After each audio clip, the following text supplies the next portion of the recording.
Welcome to the deep dive. Today we're looking at a pretty radical text from March 2024 by an author named Su Feng. Yeah, it's titled Avoiding Collisions. Right. And our mission today is to explore a truly wild premise.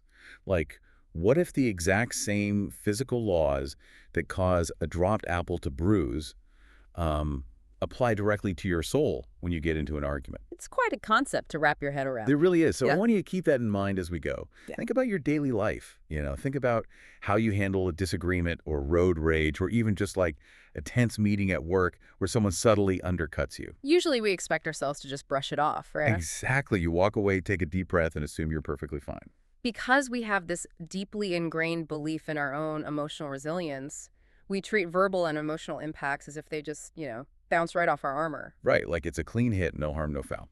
But the author of this text completely shatters that comforting illusion. They really do. Because if you think about the actual physics of impact, say you drop an apple on the kitchen floor, it doesn't necessarily split open. From the outside, the skin might look perfectly intact. But underneath, on a cellular level, the structure has been crushed. Yeah, it's bruised. And Shui Feng argues that our internal spiritual condition works the exact same way. Okay, let's unpack this, because how does physics relate to spirituality? Well, it's a remarkable synthesis. The text takes very basic, undeniable principles of physics and uses them as a mirror to diagnose human interactions. And it ultimately uses that mechanical foundation to make a case for absolute, uncompromising pacifism. And what I found so compelling is that Shui doesn't ease into the abstract spiritual philosophy right away. No, not at all. The text grounds you in the most literal physical level imaginable: produce. Specifically, it states that fruits, potatoes, and sweet potatoes should never be allowed to bump into each other. If they do, the exact area of impact is almost guaranteed to rot. It grounds the argument in something universal. When organic matter experiences a collision, the kinetic energy of that bump doesn't just vanish into thin air. Right, it has to go somewhere. Exactly. It transfers into the structure of the sweet potato. It breaks down the cell walls at the point of impact, causing cellular death. Oh, wow. And that breakdown, that loss of structural integrity, is what invites decay.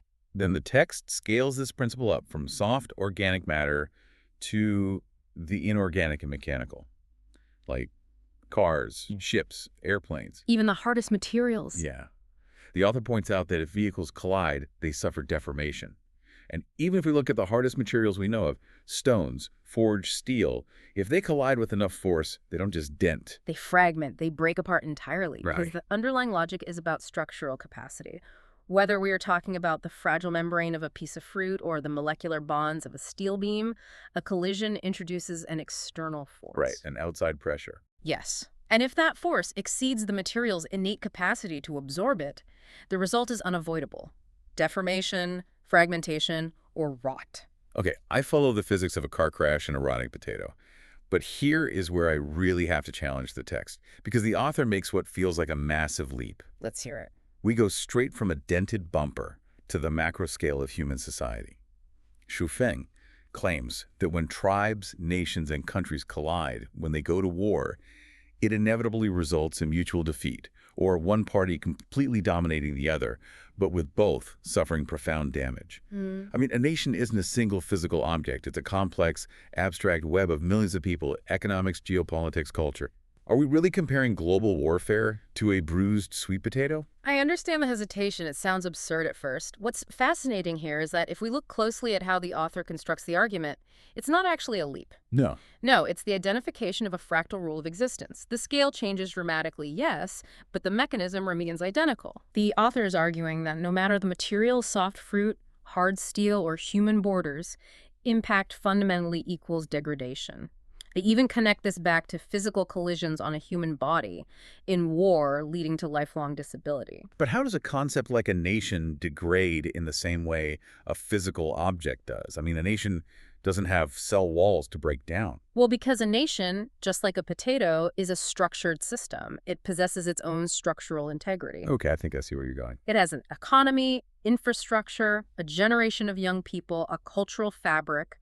When two nations collide in a war, that structural integrity is forced to absorb massive, violently destructive energy. So it's not just the soldiers on the battlefield. Exactly. The text points out that even the supposed victor in a conflict suffers catastrophic loss of life, drained resources, and generational trauma. Right, it is a mutual deformation. The author is basically stripping away our intellectual excuses. So we can't, hide behind the complexity of geopolitics to justify the conflict. Precisely. We can't say, well, a war is a necessary political maneuver. It's different than a car crash. Because the text insists that fundamentally, physically, and energetically, it is the exact same phenomenon. Systems colliding and failing to safely dissipate the energy, resulting in permanent damage. Exactly. That structural perspective really shifts things. It forces you to acknowledge the permanent cost of any collision. But if physical bodies and nations break down upon impact, what happens when the collision isn't physical at all? Right. This is where the text makes its pivot to the invisible. Words as weapons. And this is where the author maps the mechanics of the physical world flawlessly onto the spiritual and emotional world. Yeah, the text is very explicit about this. It states that when people resort to name-calling, belittling, insulting, or using harsh, vulgar words, they are directly damaging another person's spirit and soul. It leaves a very real mark. It does. There's a specific line in the text that really stuck with me. Hatred sown in the heart will sprout. The argument is that this sown hatred lasts a lifetime and almost inevitably leads to revenge. It's a terrifying metaphor when you really sit with the implications. Yeah, for sure. Think back to the sweet potato. The initial bump causes a bruise, but the real danger is that the bruise becomes rot, and that rot spreads. Oh, wow. Yeah. When you hurl an insult at someone, you are inflicting a spiritual bump. The recipient's psyche absorbs that kinetic energy. So it doesn't just go away. Right. When the author says hatred sown in the heart will sprout, they are telling us that emotional damage isn't static, it's organic, it festers. It grows. It rots the surrounding emotional tissue over years or decades until it finally manifests as a physical action, like revenge. I mean, that makes sense for outright verbal abuse or screaming matches. Yeah. But the text doesn't stop there. It pushes this concept into territory that I think a lot of people will find deeply uncomfortable. It definitely does. It targets intellectual collisions, quarrels, arguments, debates. Here's where it gets really interesting. Because we usually think of debate as healthy, right? We certainly do in our culture. Yeah, it's the cornerstone of our society. We literally have debate clubs in high school. We view the marketplace of ideas as the ultimate good, the idea that iron sharpens iron. That arguing is how we synthesize different viewpoints, expose bad ideas, and find the truth. Exactly. But Lifechanyuan looks at a debate and says it's essentially just another car crash. I have to push back here. In a formal debate, or even a passionate disagreement between friends, you aren't trying to destroy the other person. You're exchanging ideas. You'd think so, yes. So isn't that friction necessary for human progress? Well, that is the defining ethos of the Western intellectual tradition, absolutely. But Lifechanyuan rejects that premise entirely. Why? Because it ignores the actual energetic exchange taking place.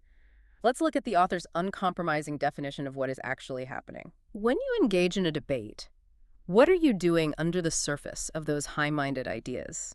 You are colliding your intellect, your ego, and your fundamental worldview against someone else's. You are trying to prove that you are right and they are wrong. Precisely. You are trying to win. But the text itself acknowledges that bystanders might actually find inspiration or learn something from watching a debate. If the audience benefits, doesn't that justify the friction? The author doesn't think so. The text argues that any benefit to the audience is entirely incidental to the trauma being inflicted in the center of the ring. Yeah. The two people actually participating in the debate are battering each other. The author uses a highly specific, visceral analogy for this. Oh, right, the rooster. Yes. They say the loser of an argument feels defeated, depressed, and struggles to recover, exactly like a losing rooster in a cockfight. A cockfight. I mean, that is so vivid and so far removed from the polite image of a civilized debate. It strips away the illusion of civility entirely. It really does. A cockfight isn't about uncovering the truth. It's about dominance. It's about blood and ego. So even if you are arguing about something abstract, like philosophy or public policy, the underlying motivation is adversarial. Exactly. Your spirit is attempting to dominate another spirit. Think about the physical sensations of losing a bitter argument. Your face flushes, your chest tightens. You feel that lingering sense of shame or anger in your stomach. Right. The losing rooster walks away with its feathers plucked, bloody, its vitality drained. The intellectual collision has resulted in real spiritual fragmentation. Man, I can completely recognize that feeling of being drained after an argument, even minor one. But if being on the losing end makes you a bruised, bloody rooster, what happens to the winner? That's the real trap. Because surely the winner walks away feeling great. You get that dopamine hit, you proved your point, you defended your territory. Where is the harm for the victor? Well, that dopamine hit is temporary. And this is exactly where the author brings physics back into the equation to explain the actual mechanics of karma and consequence. Right. The text introduces what is essentially Newton's third law of spirituality. For every action, there is an equal and opposite reaction. Yes. Every action has an equal and opposite reaction. Mm-hmm. And the author lists all these seemingly minor, everyday offenses that count as collisions.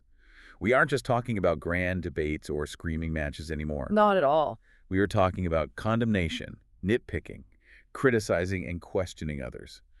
All of these are categorized as collisions. And the author applies physics to these interactions with total literalism. Completely literal. The text argues that the person who initiates the conflict or throws the insult inevitably suffers an equal amount of damage to the person they attacked. It's unavoidable. So think about the last time you heavily criticized a coworker's presentation in front of the team. Or maybe you just snapped at a stranger in traffic who cut you off. We've all been there. Right. You rolled down the window, yelled something, and drove off feeling vindicated. You expelled your frustration. But according to Swifeng, that damage didn't just hit the other driver. It ricocheted with the exact same force right back into your own soul. This raises an important question, though. How do we actually measure that self-inflicted spiritual harm? Yeah, how do we? Because as you just pointed out, in the moment, snapping at that driver feels like a relief. It feels like you've successfully vented pressure.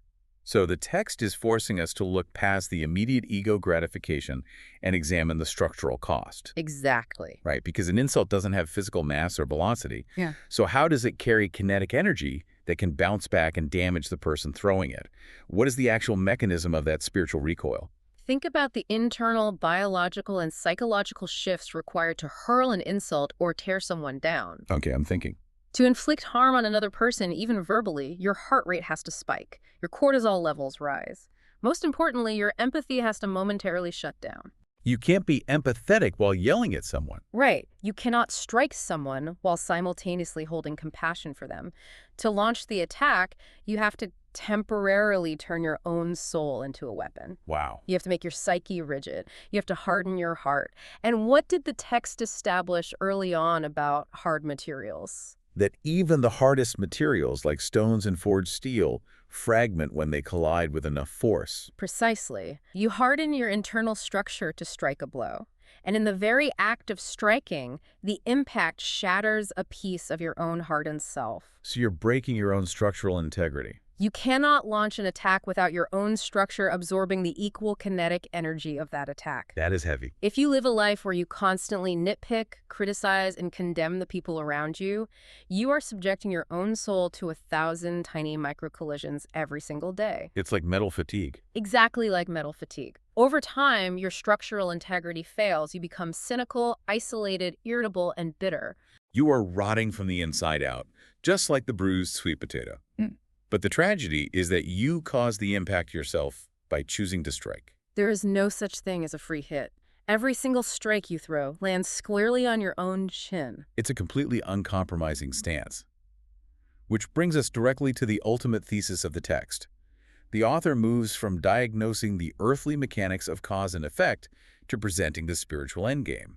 Yes, the text transitions from explaining the disease to demanding an incredibly difficult, almost unimaginable cure. So Swifeng lays out the fundamental distinction between earthly existence and heavenly existence, and the core difference is conflict. That's the dividing line. Earthly life is defined by people constantly colliding. If you look at the news or social media or even just walk through a busy city, it's a giant, endless highway pileup of egos colliding. He's exhausted. But life in heaven is defined by the complete and total non-existence of conflict. Zero friction. None. So what does this all mean? It means it frames heaven not simply as a reward or a physical destination, but as a specific state of harmonic resonance. It is a literal vacuum of friction. And becomes a rigid test of your heavenly qualities. The text says you can observe whether someone belongs in heaven simply by looking at their conflict levels. And the standard is absolute. It really is. The author explicitly states that even occasional conflicts mean a person lacks heavenly qualities. Let that sink in. Even occasional conflicts. It's why. Those who are constantly in quarrels or debates absolutely have no place in heaven. The final takeaway is that if you want to reach this heavenly state, striving to avoid all conflict is the essential prerequisite. It's a staggering requirement. I have to be honest, reading this part of the text made me feel entirely defeated. It's intimidating. Is it actually possible for a human being to exist in the modern world without even occasional conflict? Yeah. You have family dynamics, workplace stress, political upheaval. Not to mention just navigating a crowded grocery store. Exactly. Expecting someone to navigate all of that without a single collision feels like an impossibly high bar. It feels inhuman. Well, it transcends our standard human operating system, without a doubt. We are biologically and psychologically wired for friction. We're built for it. We are wired to defend our physical territory, to protect our egos, and to advocate for our beliefs. So how do we escape that? If we connect this to the bigger picture, Lifechanyuan isn't offering a casual self-help tip for a stress-free weekend. The author isn't saying, count to 10 when you're angry. Right. They are demanding a radical, fundamental reorientation of how we exist in space and time. They are challenging us to evolve completely beyond that animalistic cockfight programming. But practically, how do you do that without just becoming a doormat for everyone else's collisions? Like, if I never push back, won't I just get run over? To exist without collision means cultivating an immense internal spaciousness. It means treating every single interaction with the extreme care of carrying a highly fragile, priceless object. If someone cuts you off in traffic or insults you in a meeting, a collision only actually occurs if you meet their negative kinetic energy with your own resistance. Wait, really? Yes. If you harden up to fight back, you collide. But if you simply let them pass, if you become completely fluid like water rather than stone, there is no impact. Oh, I see. There is nothing for their energy to strike against. Exactly. Therefore, there is no bruising. You essentially have to remove all of your own edges, so there is nothing for anyone else to catch on. That is the exact mechanism. And the text is arguing that until you can do that, until you can navigate this chaotic, endlessly colliding world without adding your own friction to the mix, you simply do not possess the structural integrity required to survive in a higher heavenly state. Because heaven would be ruined if you brought your friction there. Right. If you took a soul that was still addicted to the blunt force trauma of earthly arguments and dropped it into a realm of pure harmony, the frequency of heaven would shatter it. Wow. We have covered a massive amount of philosophical and physical ground today. You really have. It has been a bizarre, challenging, but deeply compelling journey. We started with the very tangible, undeniable physics of bruised sweet potatoes and bented cars. The basics of physical deformation. Right. And we used that understanding of physical degradation to grasp how the kinetic energy of an insult or even a civilized debate causes invisible but permanent structural damage to our spirit, turning us into bloody roosters fighting for momentary ego dominance. And we explored how Newton's third law guarantees that every piece of harsh criticism or anger we throw at someone else ricochets back with equal force. Compromising our own spiritual integrity. Exactly, causing us to rot from the inside out. And finally, we looked at the absolute prerequisites for a heavenly state, which demands the total absence of conflict. It asks us to deeply examine our daily habits of friction. It really is a mirror held up to our daily lives. I want you to think about the interactions you've had recently. In those moments of tension, were you the hard rock that shattered upon impact? Were you the bruised fruit quietly rotting from a harsh word? Or were you the losing rooster, drained of vitality just to prove a point? It forces us to ask whether being right is worth the structural damage to our own souls. It really does. But before we wrap up this deep dive, I want to leave you with a final lingering question to ponder on your own. A parting thought. Yeah. It's a thought that builds on Zhuofeng's premise, but fundamentally complicates it. Okay. If the law of equal and opposite reaction means that every critique damages the critic, and if we must avoid all collisions to achieve a pure heavenly state, how do we ever speak up against injustice? A vital and difficult question. If avoiding a collision means you never step in front of a speeding car to push someone else out of the way, is a perfectly unbruised soul always a virtuous one? That is a tough one to answer. Think about that the next time you drop an apple.